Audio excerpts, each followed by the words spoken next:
how do I, so the recording will now be on mine. Do I, Yeah, that recording, you can just send me the file for the actual, okay, just send it to me and I'll upload it. okay. All Thank you, right. Claire. Sure, yeah, it was nice to see all of you. Thanks, Claire. Thanks, Claire. Thank you. Sure, yeah, take care. Thank you. Okay. Yeah, so I hope that was useful to you. And if you have any questions about your research, you can reach out to Claire or to myself or to any of the librarians, as you know. And boy, howdy, we got World War II. And I'm wondering now if we'll really get through all of this. But I will start my share screen. Do you have any questions before I start the second half? No, Okay. Doing good. So, yeah? Doing good. Okay. No questions. So, you know, we're in a U.S. history class. So we focus on the U.S. history. Sometimes we put into a larger global context, but we always focus on U.S. history. But, and if you look at our readings this week, you'll see that I focus a lot there on the internment camps, the Japanese internment camps. And I want you to really think about what that means for citizenship. And what it means if the government can come in and say, hey, you are a second generation, third generation from a different country, and therefore you pose a risk, and we're going to put you in a camp for 2 or 3 or 4 or 5 years. All right, what that looks like for your livelihood, what that looks like for what you've built for yourself, what it looks like for your rights as a U.S. citizen. But at the same time, it's really important, I think, for us to talk about World War II from the German perspective. So it's going to be the one time that I'm going to like remove us from U.S. history for a while and talk about the German perspective. And if we don't get through the Japanese internment, if we don't get to that today, we will come back to it and fill it out next week. But when you think about World War II, you think about the Holocaust, right? You know, Yeah. let's be honest. We all go there. And you can talk about the sensationalization of what happened in those camps, and you can talk about the atrocities and the horror of that. I have a half brother and a half sister who were German. They were born in Germany, they live in Germany, they're German. And I spent New Year's with them, and I went to one of the camps near Munich, and it was the political prisoners camp, and it was, you know, a moving experience. And I think if you ever have a chance to go to one, you should. But that being said, it's not as if one day everyone was equal and the next day, right, millions of people are being killed. It was a slow degradation of rights, a slow removal of citizenship protection for Jewish German citizens. And I think it's important to understand what that looks like, because when your rights are being chiseled away, it can be sometimes easy to ignore that, right? Or to dismiss part of it, or not to see the bigger picture as it's coming at you. So that being said, I want to talk about World War II. So you see my screen now, right? Yeah. Yep. All right. So we talked about World War I, and what happens after World War I is let me move this over here. Okay, our allies, England, US, France, and Italy, are the ones who set the parameters for addressing the consequences of World War I. And largely, Germany is going to take the brunt of that. They're going to shoulder the responsibility, and they're going to concede territories. They're going to demilitarize, and they're going to be occupied. So think about how you would feel if all of a sudden, you know, France came in here and took away our military, right? And then also we're patrolling the Mississippi and along the coast of our seaboards, right? And the whole time, the entire Western world is going through this Great Depression. We've talked about that. It was happening there too. And so you've got a country that has been devastated by war, and they're also now responsible to these other countries around them to economically rebuild in the middle of the Great Depression. And that's going to be, you know, very taxing for the people inside that country because of all of that. So when we talk about military restrictions on Germany, we're talking about, again, no German army could be larger than, or the German army could not be larger than 100,000 men, right? They couldn't have large vessels, Navy vessels. They didn't have an air force. And so those are a lot of restrictions that are put into place. And when we watched Indy Nidell's World War I documentary or short video on propaganda, he mentioned to you the stab in the back myth. And we talked a little bit about that. Do you remember what we said about the stab in the back myth?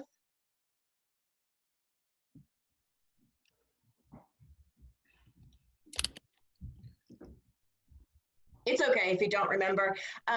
Basically, after the war and this deprivation that's occurring in the country, people are looking to blame someone, right? We always want to find some way to like resolve something and someone to say this is the problem here.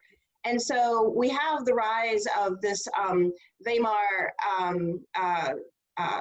Constitution, and then for a moment it looks like the German government is going to be expanding civil rights. I mean, look at what the Constitution looks like for German citizens right after World War I, right? Germans are equal and have the same civil rights and responsibilities across the board. They have the freedom of expression, peaceful assembly. That should sound very familiar to us. Cole, does that sound familiar to you? The right of, religious freedom? Yeah, it's the First Amendment. Right. These are, these reflect the same kind of protections and rights that we see as the foundations for our government. So think about that, right? Meanwhile, people are starving in the streets, and there's going to be an ultra nationalistic movement that comes out of it. There's an economic depression, right? Someone's got to be blamed. And you know what it is? Germany, right? We as Germans, we didn't actually lose the war. Did you know that, Cole? We didn't lose the war. But you know what it was? There's a group of people who manipulated our government, and they're represented right now in this Weimar Constitution where they're trying to protect everyone's rights. They're the ones who set us up to look as if we failed. We didn't really fail. Now, if you are, in a place of starvation, your children are starving, and you're beginning to be resentful if you haven't already been against other countries, that xenophobia, that nationalism, we've seen it here, right? We've seen it here over and over again in the conversations that we've had leading up to the 1940s, where when the economic swings occur or immigrants are coming in large numbers, there's this rise of nationalism, and it's ultra-nationalism that rises in Germany. And this German sentiment, this nationalistic German sentiment says, hey, if we come into power, right, we're going to correct this Treaty of Versailles. We're going to correct these issues. We'll have a standing military. You will have food on your tables. You will have a job. We will gain respect again because we're going to out the people who are really responsible for this, and they are the Jewish people. And not just the Jewish people, right? But they are the ones that led us to this stab in the back. So now we have a group of people who are, I should put this up so I'm doing a slideshow, shouldn't I? There we go. So here's that stab in the back myth, right? Your child is starving, but because of this group of people, until we pay this back, here's we are. So Hitler rises to power in all of this. And he very quickly, when he gains power, shifts the government from a political reign to a dictatorship. Well, not a political reign, but a more of a voice of the people. Now we have a dictatorship here. And he's going to focus on this hostility towards Jewish people. He's going to pull out of the League of Nations and reject the Versailles Treaty. But he's also going to start building the military, even though he's not supposed to. Even though Germany is not supposed to be allowed to do this, he's doing it anyway. And why do you think he's able to get away with that?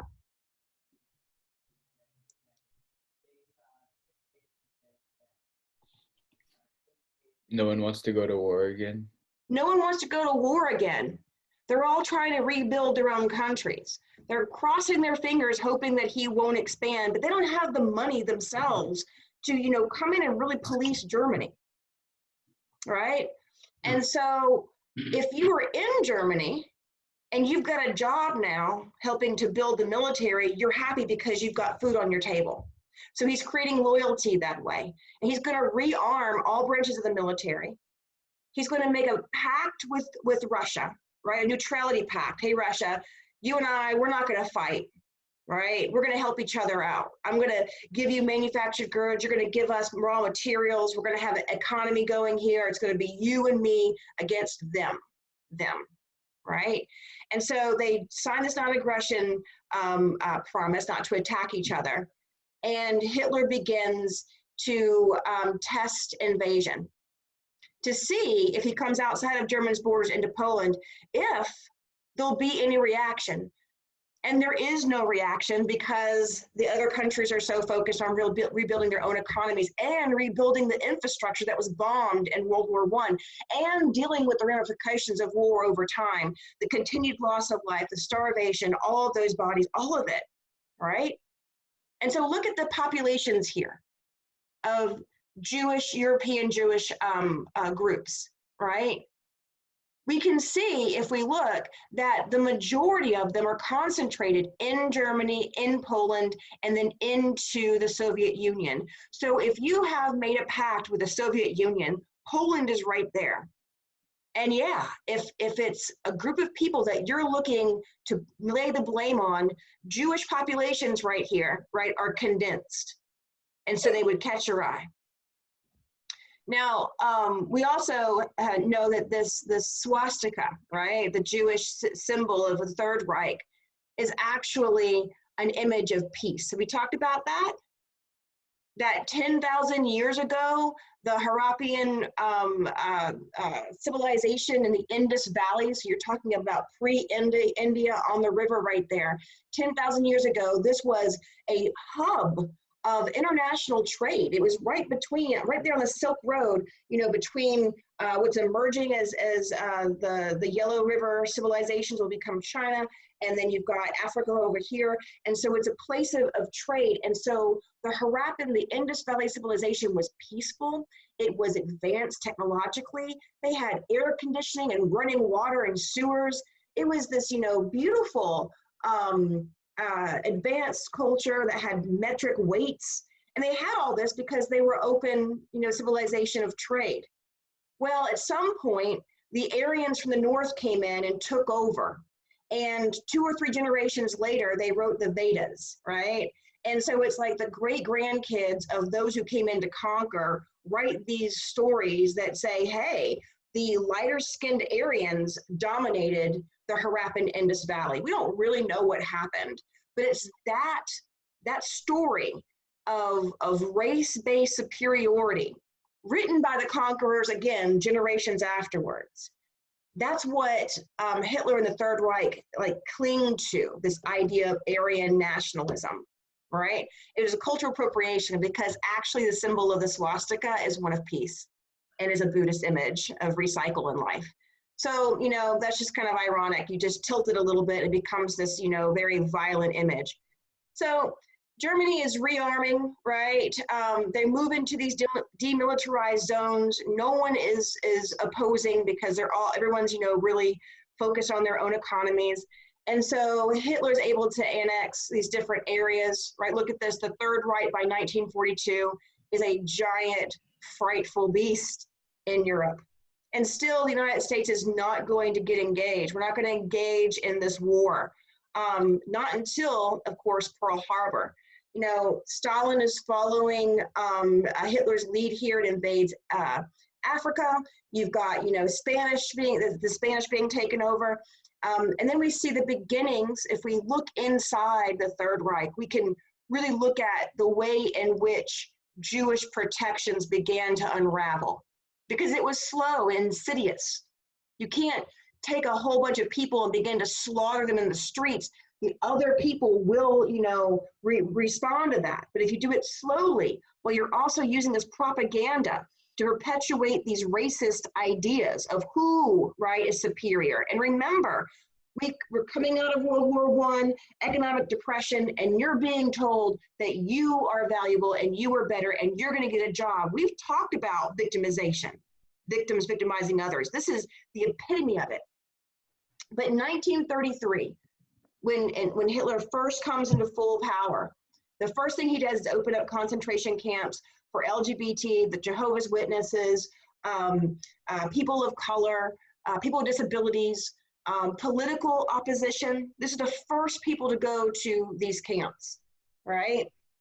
And then what we see over the next several years is over 400 decrees and regulations that restrict the lives of Jewish Germans.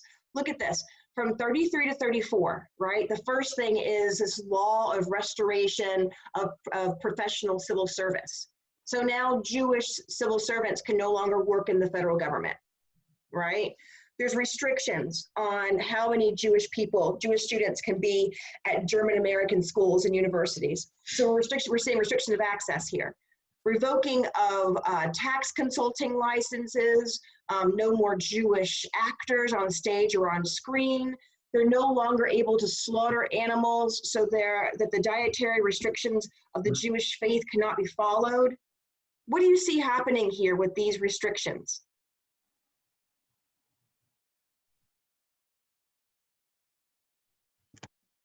Just making it as hard as possible for them to exist within Germany, be it through work and education and their own political or rather religious beliefs.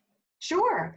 And at first, if you're not Jewish and these are happening, it may not be on your radar.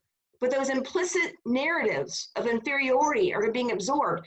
By 1935, Germany puts in these Nuremberg laws that prohibit marrying or having sex with someone who's non-Jewish. If you are Jewish, there's disenfranchisement. What do I mean when I say disenfranchisement?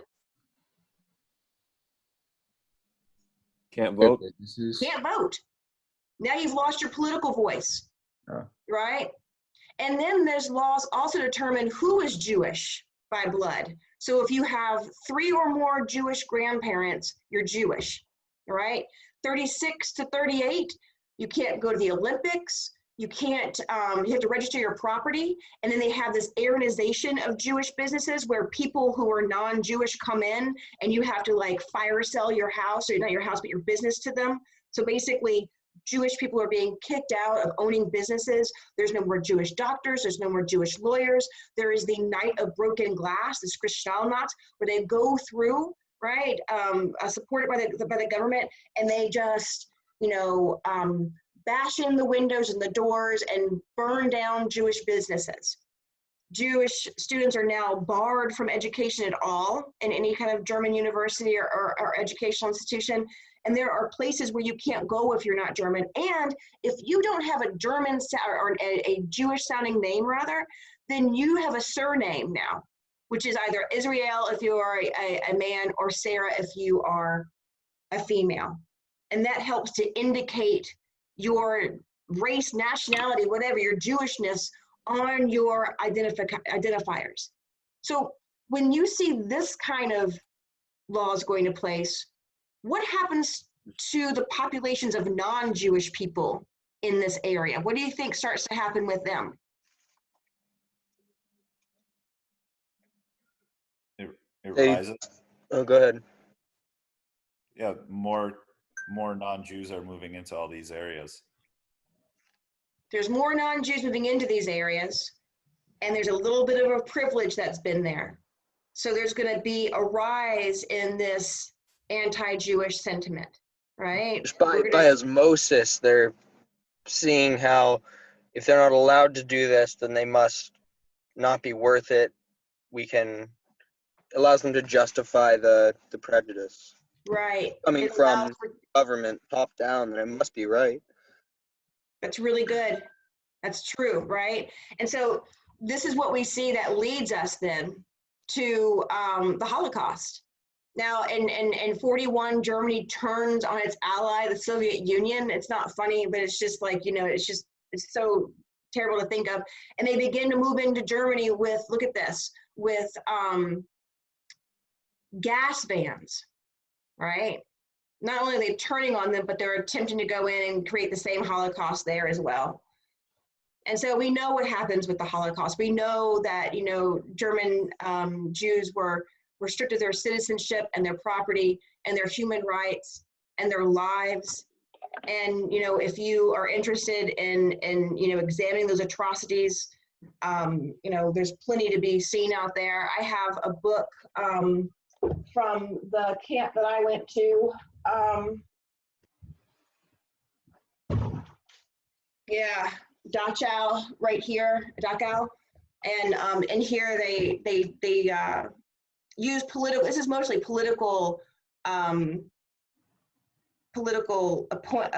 opponents, but in here they use them for all kinds of experiments like altitude and just you know. But if you're interested, you can get this book. It talks about a lot of the propaganda as well. The entire first half of that museum is just the political propaganda that moves this anti-Semitic movement forward.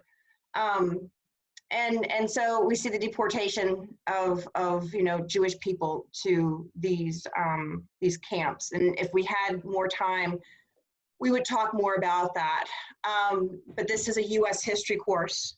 And while all this is going on the U.S. home front, we are also dealing with our own restrictions on American citizens, right?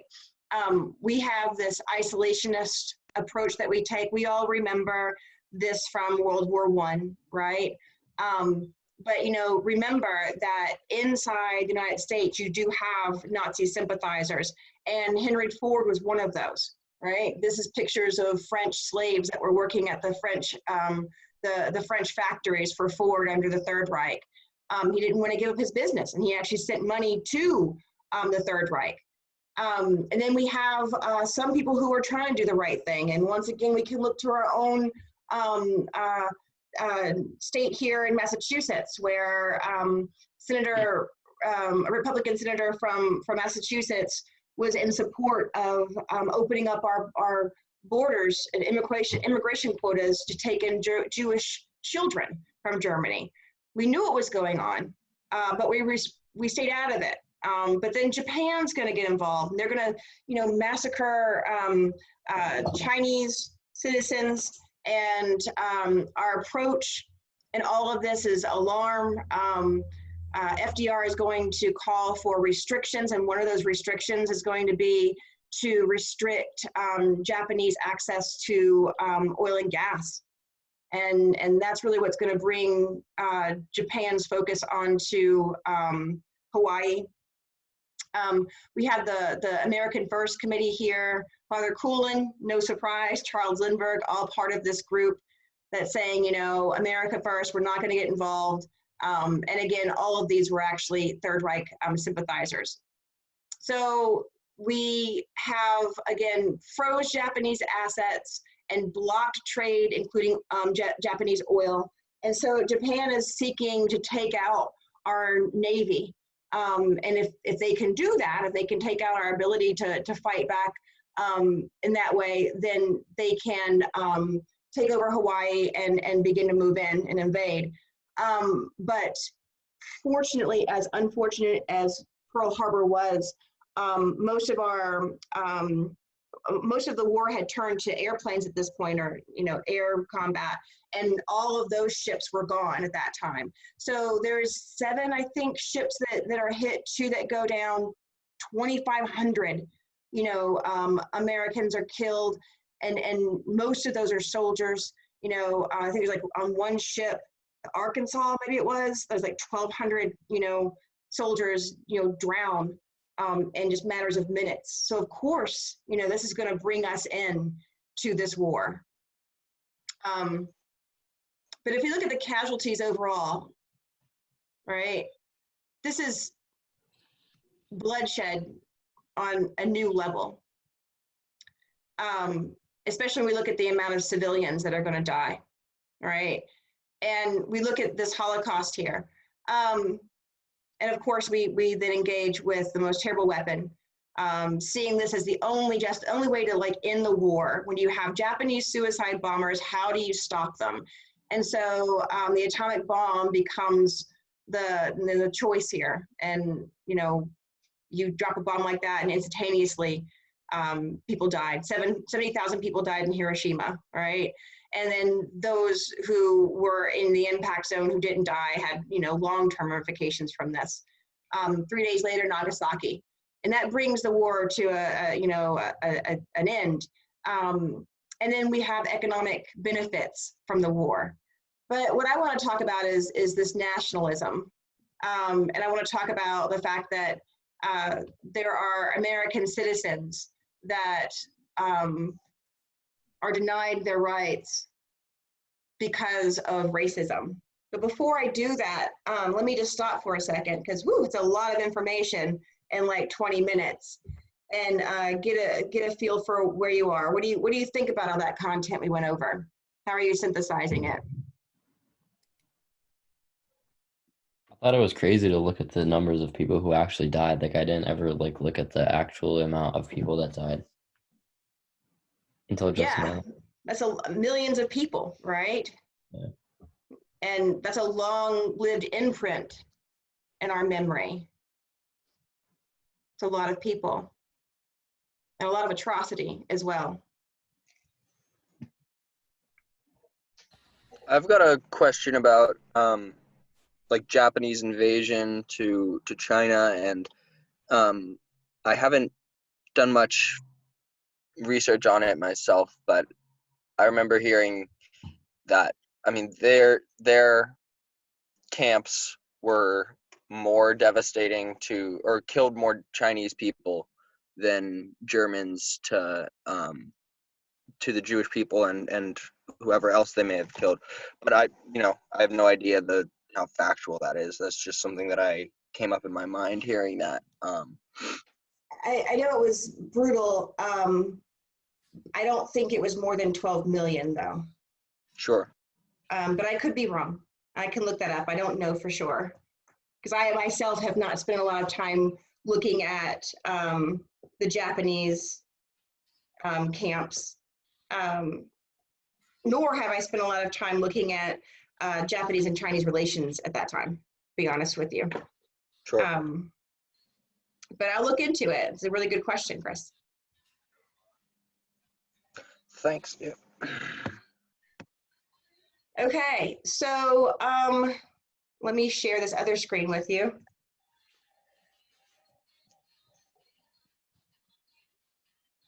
You can see this in times of war, right? Yep. Yeah. So something to be mindful of is that, when we're at war, the president has pretty vast powers. Movement of the military, prescribing judicial procedures for any territories that we take over, discretionary powers that are limited, but not by much. You've got the suspension of the writ of habeas corpus, right? As well as the ability to impose martial law. So it's a lot of power there. And when you look at the Japanese populations in the 1940s, you see here this blue. This is Japanese Americans that were born in the United States, and the pink is Japanese that were not born here. And so you can see the majority of those in 1940 were, natural born American citizens. And majority of them lived in California and Washington, Oregon. There was also a large population in Hawaii at that time. Largely Japanese Americans worked in, service industries, and they worked in agriculture as well. And when Pearl Harbor, hit, and it was, the Japanese who attacked, of course, that's going to raise this heightened concern about Japanese people. That is our response in wartime. And we've talked about 9/11 before, but when 9/11 happened, that's when we saw this rise of anti-Muslim sentiment that we're still chewing on today.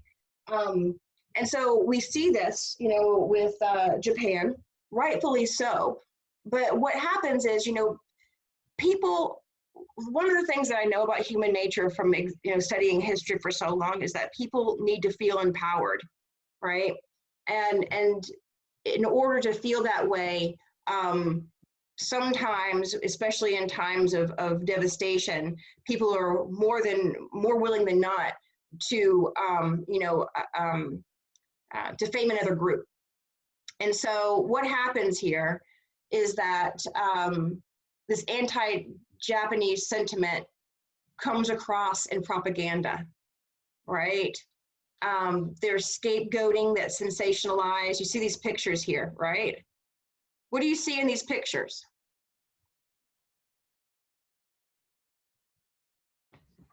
Stereotypes. Absolutely will, right? I mean, the first picture here of how do you distinguish someone who's Chinese from Japanese is ludicrous.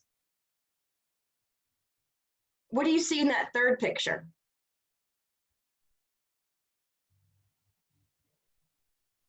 The stereotypically drawn Japanese guy looks like he's kidnapping a white woman. Yeah.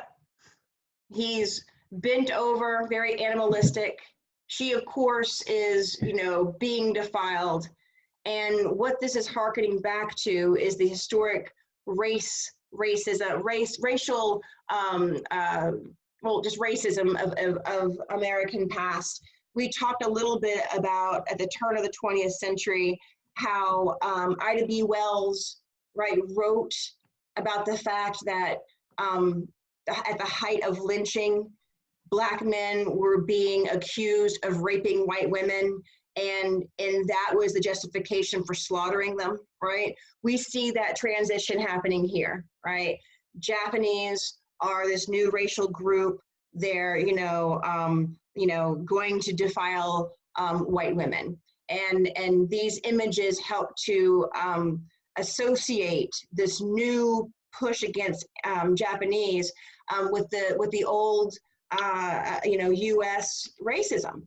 And so what we have here is instructions, right? An executive order that comes down from the president that requires people who are of Japanese ancestry to leave their homes and go to these camps. Executive Order 9066, in fact. And what this is an order that empowers the U.S. Army, right, to designate areas where people can be excluded, basically. And so you'll watch a propaganda film from this period of time about this, but basically the idea is you've got all these Japanese people and they're on our East Coast because there are fishermen and they're working in the agriculture on that area. But hey, if they're Japanese Americans, we don't know if they're loyal to the United States or if they're loyal to Japan. It doesn't matter if they were born here. I bet you there are some that are born here, right, that are actually Japanese spies. Why would you think that? Why would anyone think that? What evidence is there? Enter General John L. DeWitt, a big old fat racist, all right? General DeWitt had a history, and this information on this slide comes from the National Park Service, okay? So this is the federal government saying this. General DeWitt had a history of prejudice against non-Caucasian Americans, even those already in the Army. And he was swayed by rumors of sabotage. He drank the juice when it came to this propaganda. And so, even Edgar Hoover, made fun of him because at one point DeWitt accused a Japanese American of sabotaging a power line when it was actually cattle that did it, right? So, he's not looking for any kind of real evidence, but this man, for some reason, has the voice of the military.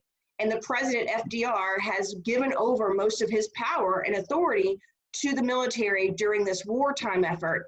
And so DeWitt is going to be the one driving the Japanese internment train. And so he justifies broad scale, right, removal, saying it's a military necessity because Japanese are an enemy race. There's only one human race, right? The Japanese are an enemy race.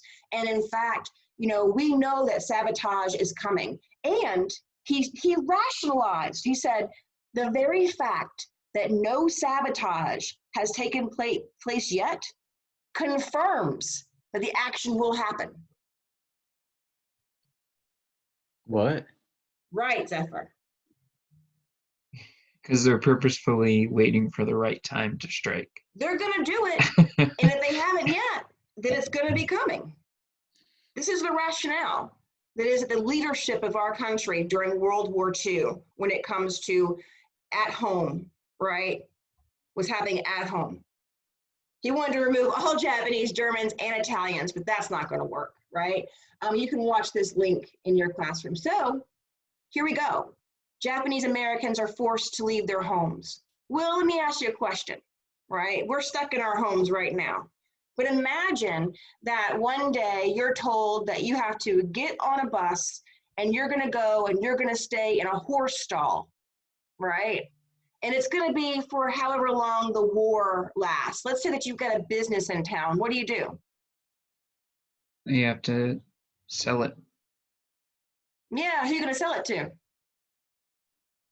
A white guy. Yeah. Is that white guy going to give you fair trade on your money? No. You got like 3 or 4 days to sell and get what money you have, right? You're going to fire sell everything. And when this happens, you're going to be gone for 2 or 3 years. So Cole, let's say that you had a house, right? How long are you going to keep your house if you're gone for 2 or 3 years? I mean, you could keep it as long as you could pay for it, right? How are you going to pay for it? You don't have a job. You're in a camp for 2 or 3 years. Well, I guess you have to sell it then. You're going to lose it, right? You're Give- going to lose give it. To a friend. That You give it to a happened. friend.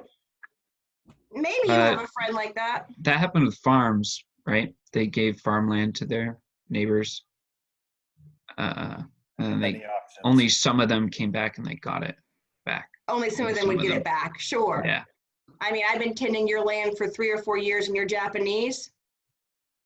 Yeah, probably not going to give it back to you. Probably this propaganda is going to work pretty well, right? In fact, we know it works really well. So about 120,000 Americans born on this land were forced to leave their homes, right? And not just leave the coast, but they were pushed inland into areas that were they weren't fertile. I mean, this is like right after the Great Depression, we have that whole Dust Bowl, right? This is where we're putting Japanese Americans at that time. But it doesn't happen in Hawaii. That's interesting, right? There's no internment happening in Hawaii. 40% of the population there was Japanese. Why don't you think it was happening in Hawaii? So concerned about Japanese Americans. It would cost too much money. It would cost too much money. And these are the laborers. So if you take them out, they're 90% of the carpenters, right? So it's interesting how in Hawaii, it didn't seem to be a problem. And our political, messages here, cartoons, are reinforcing this. So these bleak deserts, makeshift homes, some of them barbed wire. Now, you can look at all of this and say that's a shame that happened. But what you're going to find out in your readings is that it's more than just a shame that it happened, because it could happen again. All right. There's a case called Korematsu versus United States. There's a podcast you're going to listen to about it. And Fred Korematsu was Japanese American, and he didn't want to go to the internment camps. He took, extraordinary measures to try to stay out of there. And he took his case to the Supreme Court to fight. The Supreme Court said, basically, the military and the federal government and the Department of Justice has given us evidence that Japanese Americans are going to engage in terrorism. And so under these circumstances, based upon this evidence, we got to say internment is legal. So the Supreme Court, and you know that the Korematsu case is still good law. It has not been overturned. We haven't had an internment situation since, have we? So you've got all of these, Japanese Americans, but look at this. Those who go to fight become the 442nd Regiment of Japanese Americans, and they become the most decorated unit of their size in US history.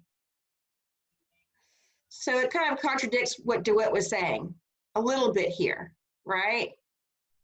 But once the internment camps are closed, there's going to be all this racism that they face as well. So the economic impacts are long-lived. But in 1988, President Reagan, right, passed legislation that gave every person who had been in the internment camps $20,000.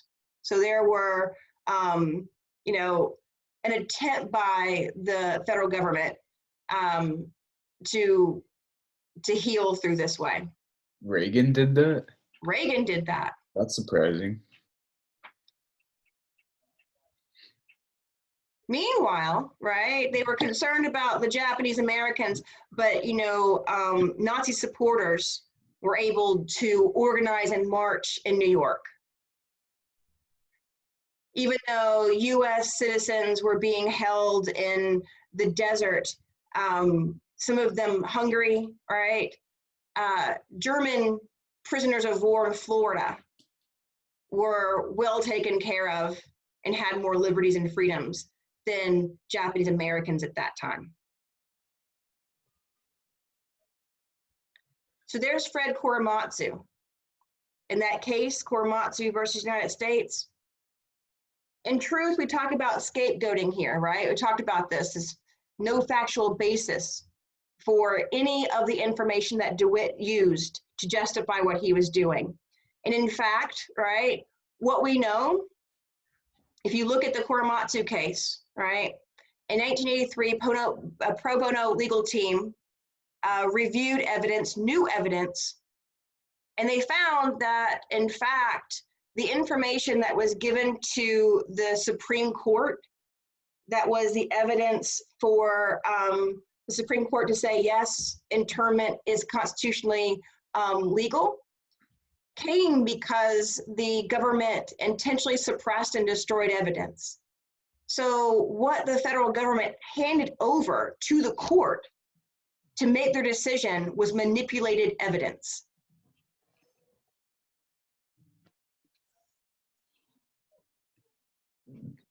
In 1983, a federal judge overturned Korematsu's conviction, but not the Supreme Court decision, right? No persons of Japanese ancestry were ever convicted of any espionage. We can't say that of all Caucasian Americans. But we have this lingering issue. Now, I told you that the Supreme Court has never looked at this issue directly again because we haven't had internment. But we know back in, was it 2017, we had the beginning of the border camps, right? And in a case against the administration, right, in attempting to say that we can't keep migrants in cages along the border, the Trump administration's lawyers used the Korematsu case as defense for the administration's decision. Now, although the decision that came down said, in fact, that Trump had that right, the Chief Justice Roberts did say in his opinion that the Korematsu, right here in red, because they raised Korematsu, it gives the court an opportunity to express what is already obvious, that Korematsu was gravely wrong the day it was decided, has been overruled in the court of history, not in the court of law, but in the court in history, and to be clear, has no place in law under the Constitution. And that's Jackson dissenting. Now, the thing about this is that even though you've got a court decision coming out that says that, in fact, we saw last week that the Buck v. Bell case that says that people can be sterilized, right, in this country is still good law. and the Korematsu case still stands as well.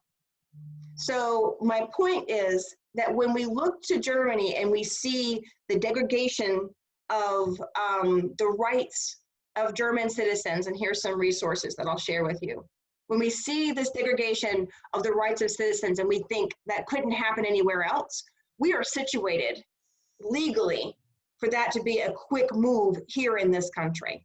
I'm not trying to be alarmist, but I think it's important for you to understand what citizenship looks like, what protections really exist, and how quickly they can be dissolved. And not just so that you're being aware of that for yourself, but that you're considering the impact of the laws in this country on your fellow citizens and fellow neighbors as well. Because if it doesn't stand for one, none of us are safe. So what do you think?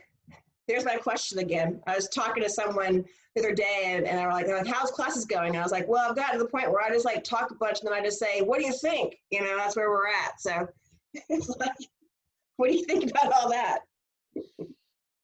Kind of sucks. It does. It sucks. It does suck. I know that it's like bad that Trump used the Komatsu case, but I thought it was kind of cool that it got brought back up again. Like that we get to learn about it, that it got brought back up. Yeah, and I'm glad that the courts are saying this is not good law, right? Yeah. That doesn't mean that if an internment situation opened up, that the court as it stands today would say, hey, this, opinion, is the new precedent. There's no saying that, right? But there is that precedent there that could be followed. So that's a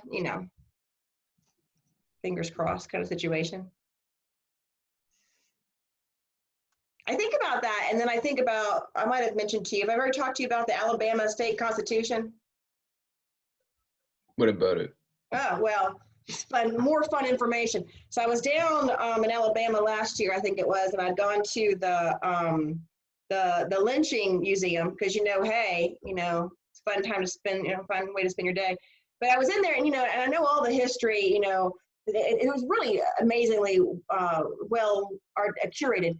And I knew everything up through the criminal justice, but then I turned the corner and there was the Constitution of the state on the wall. And this guy came up and he pointed out that in the Alabama state constitution, still today is a requirement for racial segregation in schools. It's still on the books in some places. How does that happen? Because as long as you're not enforcing it, then there's no reason for it to be, addressed by the courts and be forced out. If they did start enforcing it, how quickly would it be taken down? Like how effective would? If you had a federal government that supported segregation and you had a Supreme Court that overturned the Brown decision, they could immediately invoke it with police protection and power. Damn.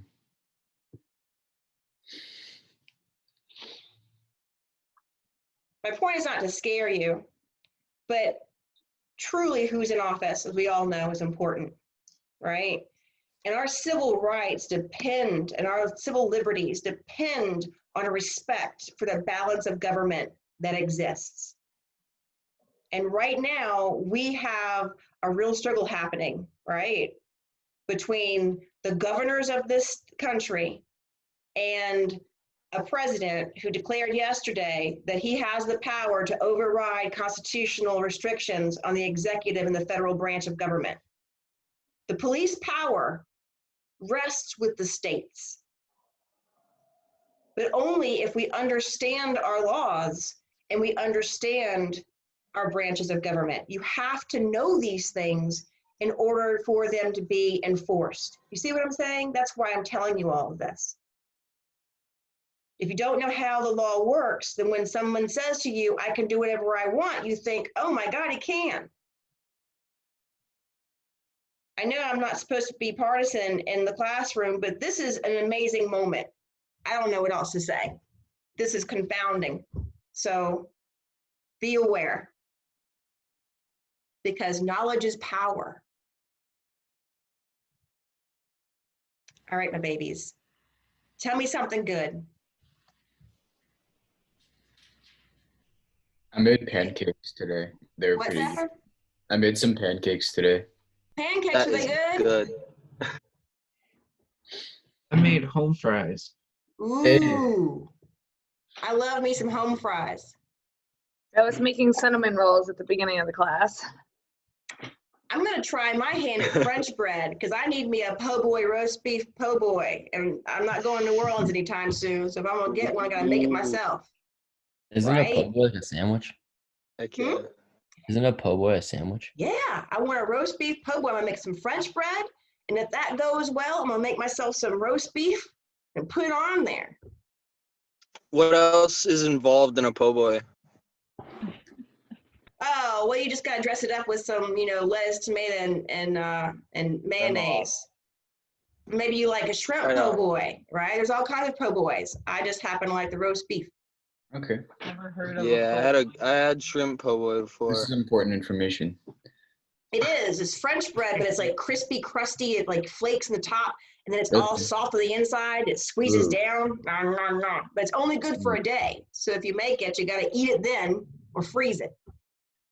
I just say eat it then. I mean, Same we're thing as all like a in. hoagie, right? What? Or you could make thing it as a into hoagie? French toast the next morning. You can make it into pudding. Yep. There you go. What else? Tell me one more thing that's good, then I'll let you go. Mm. Dan, what you got?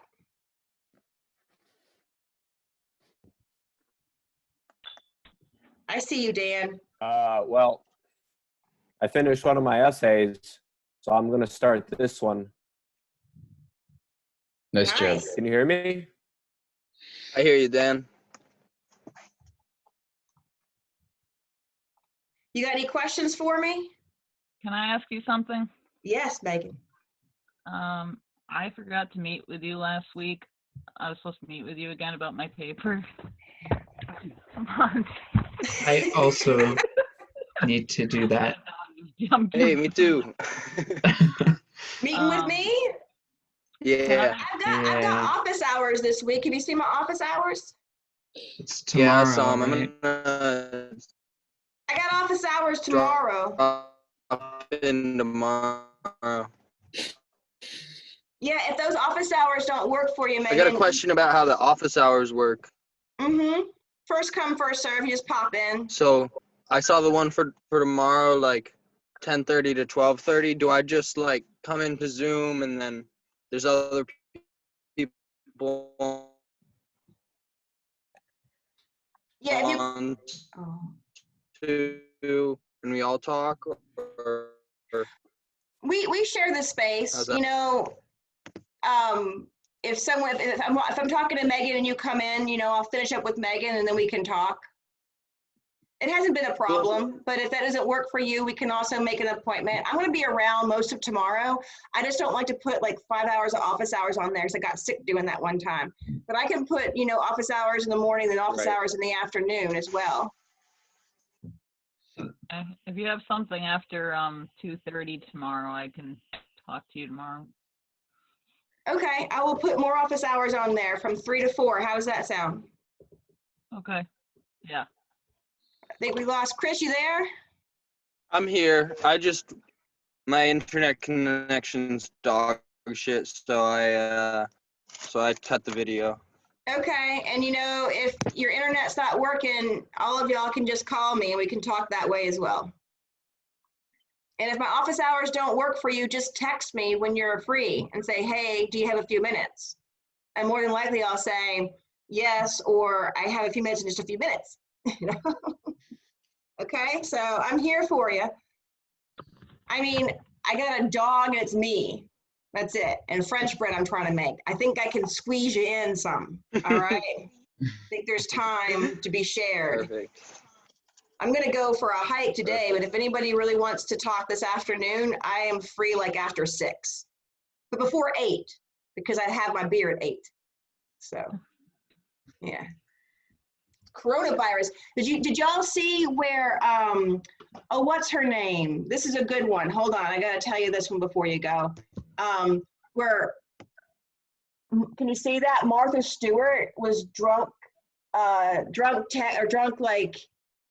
commenting on some baby chick videos. Man, and it's incoherent. And then she comes back on and she's like, I was drinking. It's like, yeah.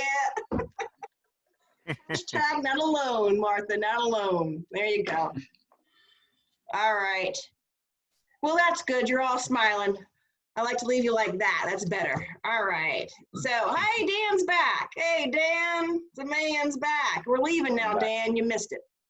But again, text me if you want to meet. I'll put 3 to 4 on for tomorrow as well. I can be available this afternoon after 6. Other than that, I love you, my babies. Take care of each other. Be kind to each other. Make good choices. Wash your hands like this. You gotta do it like that. All right. Thank you. Bye. Thank you. Bye. Bye. Bye.